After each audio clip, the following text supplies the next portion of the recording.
Jaganmohan Reddy టీంను YS Sharmila దెబ్బ కొట్టబోతున్నారా? YS Sharmila దెబ్బకు బాబాయ్ వైవి సుబ్బారెడ్డి ఇంకా అవుటా అంటే అవుననే సమాధానం ఇస్తున్నారు కొంతమంది రాజకీయ విశ్లేషకులు.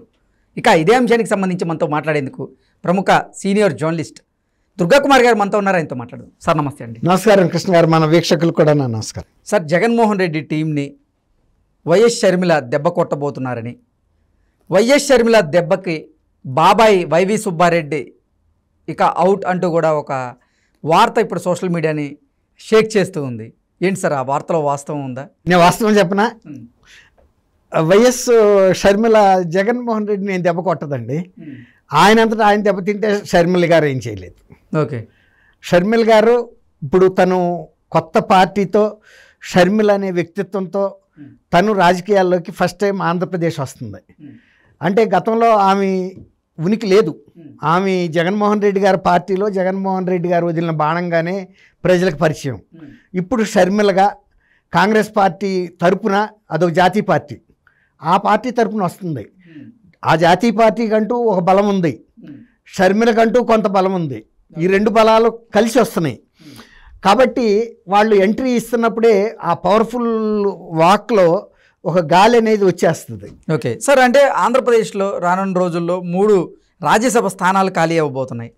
ఒక్కొక్క రాజ్యసభ స్థానానికి 58 మంది ఎమ్మెల్యేల సపోర్ట్ అయితే అవసరం. ఇప్పటికీ వైసీపీ దగ్గర 151 మంది ఎమ్మెల్యేల సపోర్ట్ ఉంది. టీడీపీ దగ్గరేమో 23 మంది ఎమ్మెల్యేల సపోర్ట్ ఉంది. ఈ నేపథ్యంలో అంటే వైఎస్ఆర్సీపీ నుంచి అసంతృప్త నేతలు ఎవరైతే ఉన్నారో, అసంతృప్త ఎమ్మెల్యేలు, అంటే రానున్న ఎన్నికల్లో సిట్టింగులకి ఎవరైతే స్థానాలు లేవో వాళ్ళందరూ కూడా షర్మిల బాటలో నడవబోతున్నారని, షర్మిల గారు వాళ్ళందరినీ టీడీపీకి అనుకూలంగా ఓట్ చేసే విధంగా పావులు కదుపుతుందంటూ కూడా ఒక వార్త వచ్చింది. ఏంటి సార్, నిజంగా అలా జరిగే అవకాశం ఉందా? ఇప్పుడు అది మనం మాట్లాడుకుందాం అండి. ఇప్పుడు షర్మిల గారు అసలు ఈ స్టేట్లోకి ఎంటర్ కాకముందే, ఆమె ఢిల్లీలో ఉన్నప్పుడే ఆమెకి ఇక్కడ మద్దతు అనేది వాళ్ళంతటా వాళ్ళే ప్రకటించేశారు అభ్యర్థులు కొందరు. ముఖ్యంగా 30 ఏళ్ళ నుంచి రాజశేఖర రెడ్డి గారి ఫ్యామిలీకి ఒక విశ్వాస పాత్రుడిగా ఉన్న ఆళ్ల రామకృష్ణారెడ్డి, ముఖ్యమంత్రి గారి ఇల్లు ప్యాలెస్ ఏ నియోజకవర్గంలో అయితే ఉందో ఆ ఎమ్మెల్యే పార్టీకి శాసనసభ్యత్వానికి రాజీనామా చేసి, అసలు షర్మిల గారు ఏ పార్టీలో చేరతారో, ఆమె రాజకీయ భవిష్యత్తు ఎలా ఉండబోతుందో అని తెలియక ముందే నేను షర్మిల అక్కతో నడుస్తానని చెప్పాడు. అంటేనే అక్కడికి అర్థమైపోతుంది కదా. వాళ్ళ రామకృష్ణారెడ్డి అనే వ్యక్తి ఆ ప్రాంతంలో వైఎస్ఆర్సీపీ పార్టీకి కొండంత అండగా నిలబడి తెలుగుదేశం మీద ప్రైవేట్ కేసులు వేసి, చంద్రబాబు నాయుడు గారి మీద కేసులు వేసి, అంత యాక్టివ్గా పనిచేసి, జగన్మోహన్ రెడ్డి గారు నాకు మంత్రి పదవి ఇచ్చినా ఇవ్వకపోయినా నడుస్తాను, తర్వాత చంద్రబాబు నాయుడు గారి ఇల్లు ఆ వరదల్లో మునగాలని అరగంటకు ఒకసారి వెళ్ళి చూసి నీళ్లు వదలకుండా బిగబట్టించి, ప్రకాశం బ్యారేజీలో ఎంత నష్టమన్నా జరగని రైతులకి నన్ను ఎంతన్నా తిట్టుకొని, కానీ ఆయన ఇల్లు మాత్రం మునగాల్సిందని పట్టుదల పట్టిన వ్యక్తి ఇవాళ జగన్మోహన్ రెడ్డి గారిని చీకొట్టి షర్మిలైపు వచ్చాడంటే. తర్వాత ఇంతకుముందు మీరు ఒక ప్రశ్న అడిగారు, బాలినేని శ్రీనివాసరెడ్డి కానీ, మాగుంట శ్రీనివాసరెడ్డి కానీ, తర్వాత వీళ్ళందరూ కూడా ఎవరైతే ఇవాళ ఎంతమంది అసలు ఇంతవరకు ఇండియా చరిత్రలో ఏ రాష్ట్రంలో కూడా అధికారంలో 151 సీట్లతో అధికారంలోకి వచ్చి, అంటే 2 అంతుల కన్నా ఎక్కువ మెజార్టీతో అధికారంలోకి వచ్చిన పార్టీ ఇవాళ ఒక 80 మంది అభ్యర్థుల్ని మార్చుతుందంటే ఆ పార్టీ ఎంత డోల్ డ్రమ్స్లో ఉంది, ఎంత సంక్షోభంలో ఉంది అనేది అర్థమవుతుంది. అసలు ఇవాళ ఎవరు జగన్మోహన్ రెడ్డికి సపోర్ట్గా ఉన్నారో, ఎవరు వ్యతిరేకంగా ఉన్నారో కూడా తెలియని పరిస్థితిలో ఉంది. నివురు కప్పి నిప్పులాగా ఉంది. ఎవ్వరు కూడా ఇవాళ వైఎస్ఆర్ జగన్మోహన్ రెడ్డిని నమ్ముకుని గుండె మీద చేసుకుని నిద్రపోలేని పరిస్థితి. ఎందుకు ఈ సాలిగూళ్ళలో చిక్కుకున్నాం మనం, డబ్బులు ఖర్చు పెట్టుకున్నాము, ఎమ్మెల్యే అయ్యాం ఒకసారి, ఇక రెండోసారి మనకు సీట్లు వచ్చే పరిస్థితి లేదు, పోనీ మనం ఏమన్నా గ్రావెల్లో ఇసుకో అయ్యో అమ్ముకుని చేసుకుందాం అంటే అంత కేంద్రీకృతంగా జరిగింది ఆ బిజినెస్ అంతా. అవన్నీ కూడా ఇవాళ కప్పం కట్టినట్టు పిలిపించి ఇవాళ సీట్లు ఇవ్వని చెబుతున్నారు కదా. అట్లాగే నీ దగ్గర అంత క్యూబిక్ మీటర్ల గ్రావెల్లో పలానా సాట తవ్వారు, ఆ డబ్బులు ఏమైనాయి, ఇసుక పలానా రీచ్లో ఇంత లేచి ఇన్ని టిప్పర్లు వెళ్ళినాయి, అంత కెపాసిటీ, దాని డబ్బులు వెయ్యి, తర్వాత అట్లా ప్రతి విషయంలోనూ డబ్బులు, తర్వాత ఇంత రోజ్వుడ్ రెడ్ శాండల్ వెళ్ళినాయి, ప్రతిదీ అక్కడ లెక్కలతో చిత్రగుప్తుడు లెక్కలు రాసి పిలిపించుకుని వసూలు చేసుకున్నారు. ఒకవేళ కనుక ఎవడన్నా ఎమ్మెల్యే కనుక కట్టకపోతే మీదకి వెళ్ళి కొట్టబోయినంత పని అయింది. కొంతమంది కొట్టారని కూడా చెబుతున్నారు ప్యాలెస్లోకి వెళ్ళిన తర్వాత. ఈ విధంగా మనం సంపాదించింది లేదు, డబ్బులు ఖర్చు పెట్టుకున్నాము, ప్రజల ముందు మనం ఏదో చైనాలాగా అబాస్పాలైపోయాము, మనం ప్రభుత్వ నిర్ణయాల్లో మన పాత్ర లేదు, అంతా కేంద్రీకృతంగా సజ్జల రామకృష్ణారెడ్డి గారు వాళ్ళే తీసుకున్నారు, వైవి సుబ్బారెడ్డి గారు, విజయసాయిరెడ్డి గారు వీళ్ళే నిర్ణయాలు, ఇవాళ మనని బలిపశువులు చేశారు. ఇట్లాంటి పరిస్థితుల్లో అసలు మనం ఈ పార్టీని ఎట్టా నమ్ముతాము అనేది ఇవాళ మీరు అన్నారు చూసారా, 3 సీట్లు ఖాళీ అవుతున్నాయి పోటీ చేయాలని.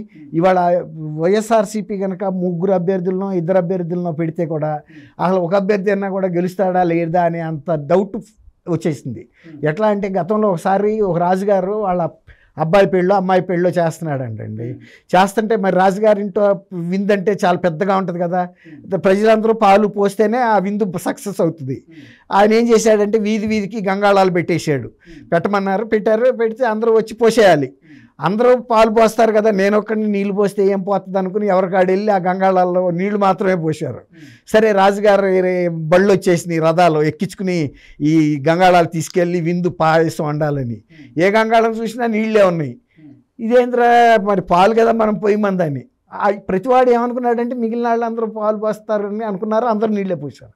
అట్టాగే ఇప్పుడు ఇవాళ జగన్మోహన్ రెడ్డి గారిని నమ్మి ఆ రాజ్యసభ సీటులు కూడా గెలిపించే పరిస్థితి లేదు. ఓకే, అంటే గతంలో కూడా మనం చూసుకున్నట్లయితే ఎమ్మెల్సీ ఎన్నికల్లో మనం చూసుకున్నాం, అందరూ కూడా వైఎస్ఆర్సీపీకి సంబంధించినటువంటి ఎమ్మెల్సీలే గెలుస్తారనుకున్న నేపథ్యంలో అనూహ్యంగా అనురాధ గారు గెలిచారు మేయర్ విజయవాడ. అంటే అప్పుడు కూడా వైసీపీ నుంచి అసంతృప్త ఎమ్మెల్యేలు ఎవరైతే ఉన్నారో వాళ్ళు క్రాస్ ఓటింగ్ చేశారు. అవును, చేస్తారండి.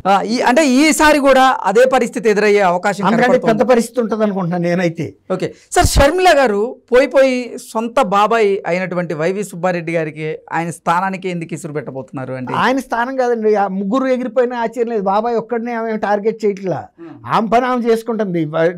ఆమెకి ఈయన సొంత అన్న అయినా కూడా నేను ఆయన్ని నమ్మి ఇంత త్యాగం చేసి ఆయన్ని సీటు మీద కూర్చోబెడితే ఎన్ని రకాల వంచనలు చేయాలో అన్ని రకాల వంచనలు చేశాడు. ఇవన్నీ ఎన్ని రాయవారాలు పంపినా ఏమీ సక్సెస్ కాల. తన కష్టాల్లో ఉన్నప్పుడు ఏ బాబాయి వచ్చి ఈమెను పలకరించలా. తెలంగాణలో చాలా ఒంటరి పోరాటం చేసింది, ఆర్థికంగా అనేక క్లిష్ట పరిస్థితులు ఎదుర్కొంది, కుటుంబ పరంగా ఎదుర్కొంది, రాజకీయంగా ఎదుర్కొంది, భౌతికంగా ఎదుర్కొంది. ఆమెని కారులో కూర్చోబెట్టి క్రేన్తో లిఫ్ట్ చేసి తీసుకెళ్ళిపోయిన రోజున ఒక వార్త కూడా రాలా. వేయాలి కదండి, అది వార్తే కదా. ఆమె ఒక పార్టీ అధ్యక్షురాలు, వైఎస్ఆర్ తెలంగాణ పార్టీ, ఆమె అధ్యక్షురాలు, సొంత చెల్లెలు. నువ్వు అందరికీ అంత న్యూస్ చేస్తారు, నువ్వు మంచి క్వాలిటీ అంటే నీ పేపర్ అయితే ఇతరుల పట్ల ద్వేషం లేదు, నీ పేపర్కి ఎల్లో మీడియాకి మంచి స్టాండర్డ్ లేవు, నీకైతే మంచి ప్రమాణాలు ఉన్నాయి కదా, నువ్వు పెట్టిన పేపర్ కదా. ఆమెను ఎందుకు న్యూస్ వేయలేదు? ఆమెని అందరూ వేశారు ఆమె న్యూస్. ప్రధానమంత్రి మోడీ గారు అడిగాడు జగన్మోహన్ రెడ్డి గారికి ఫోన్ చేసి, ఏమయ్యా నీ సొంత చెల్లెల్ని క్రేన్తో పెట్టి ఎత్తి కారులో తీసుకెళ్ళిపోతే కనీసం నువ్వు ఖండించలేదు ఏంటని. ఆయనకే మనసు ద్రవించిందంట. ఆయన ఎవరు? మోడీ గారు ఎక్కడున్నాడు? జరిగిందేమో సోమాజిగూడ ఇది ప్రగతి భవన్ ముందు. ఆయన మరి పక్క రాష్ట్రం ఆయన ఖండించాలి కదా, ఫోన్ అన్నా చేసి లేదు నా చెల్లెలు మీరు ఇట్లాంటి అన్యాయపు అక్రమంగా అంత దాష్టికం నా చెల్లెల మీద చేయొద్దని చెప్పాలి కదా. ఆయనకి స్నేహితుడే కదండి, ఆయన ఎంత చెబితే అంతే వింటాడు కదా జగన్మోహన్ రెడ్డి గారు. కేసీఆర్కి ఎందుకు చెప్పలేదు? పని కేసీఆర్ ఏమన్నా పెద్ద నియంత అట్టా కూడా కాదు కదా, నీ బోటి మంచి వ్యక్తి చెబితే ఈయనే మనిషే కదా. ఆయన ప్రజల్లో మంచి పనులు చేసి కూడా ఓడిపోయాడు, ఇప్పుడు ఇట్లాంటివి కొన్ని చేసి. అట్లాగే ఇప్పుడు నేను ఎందుకు చెబుతున్నా అంటే ఆయనకి వ్యక్తిగతంగా బాబాయ్ మీద కాదు, ఆయన రాంగ్ టైంలో వెళ్ళాడు రాయబారం. ఎవరికి జగన్మోహన్ రెడ్డికి ఇబ్బంది వస్తే ముడ్డి కిందకి నీళ్ళు వస్తే వచ్చాడు, కానీ షర్మిల గారికి ఇబ్బంది వచ్చినప్పుడు వెళ్ళలా. రాంగ్ టైంలో రాయబారం వెళ్ళకూడదు.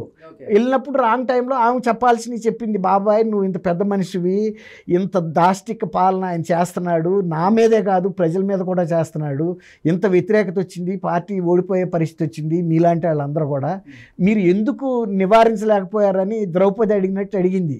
ఈ పాలన అనేది ప్రజలతో బహిరంగంగా జరుగుతున్న నిర్ణయాలు కదా, నీలాంటి పెద్ద మనిషి అక్కడ ఎందుకు సలహా చెప్పకుండా నా దగ్గరికి ఎందుకు వచ్చావు, నా దగ్గర ఏం తప్పు జరిగిందని వచ్చావు, ఇంకా నేనేం ఆయనకి సహాయం చేయగలను, ఆ రోజు అంత పాదయాత్ర చేశాను, తర్వాత నేను ఏది ఇవ్వపోయినా నేనేం అడగలేదు.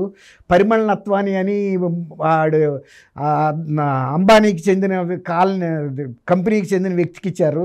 నాన్న చంపిన దాంట్లో అంబానీ పాత్ర ఉందని కూడా అన్నయ్య చెప్పాడు, నేను చెప్పాను, అమ్మ చెప్పింది. మనం ప్రజల ముందు ఎలా తలెత్తుకుంటాము? పని నాకు ఇవ్వకపోతే ఇవ్వపోయాడు. ఆంధ్రప్రదేశ్లో తెలుగు వాళ్ళు ఎవరు లేరా రాజ్యసభకు పంపడానికి మీలాంటి వాళ్ళు? పని నిన్నెందుకు పంపలేదు? ఇవన్నీ అడిగేటప్పటికి సహజంగా చాలామంది ఏమనుకున్నారంటే బాబాయ్ మీద అక్కస్తో అడిగిందని కాదు, బాబాయ్ మీద బాధతో అడిగింది. కనీసం నాకు చేయకపోయినా నీకన్నా సరిగ్గా చేయాలి, మీరు ఆయన తప్పు పరిపాలన చేస్తున్నప్పుడు ఎందుకు అడ్డుకోలేదు? ఇవాళ ప్రభుత్వం ఓడిపోయే పరిస్థితికి వచ్చింది, మీరందరూ సూప్లో పడుతున్నారు. నేను కాంగ్రెస్ని నమ్ముకున్నాను, నేను ఎట్టాగో ఆ పార్టీతోనే వెళ్తాను, మళ్ళీ మడం తిప్పను, మాట మార్చను. నువ్వు ఈ టైంలో వచ్చావు, ఆ చెప్పదలుచుకుంది ఏదైనా ఉంటే ఆయనకి చెప్పమంది, అంతే తప్ప ఈ క్రమంలో మీరు అన్నట్టు ఎక్కువ మంది కనుక క్రాస్ ఓటింగ్లు చేసేసి బయట వాళ్ళు మీరో నేనో ఇండిపెండెంట్గా వేస్తే కూడా గెలిస్తే గెలవచ్చేమో. మరి వాళ్ళ పార్టీ వాళ్ళు ఎంతమంది గెలుస్తారో ఎవరికీ తెలియని పరిస్థితి. ఒకడు కూడా గెలవకపోయినా ఆశ్చర్యం లేదు.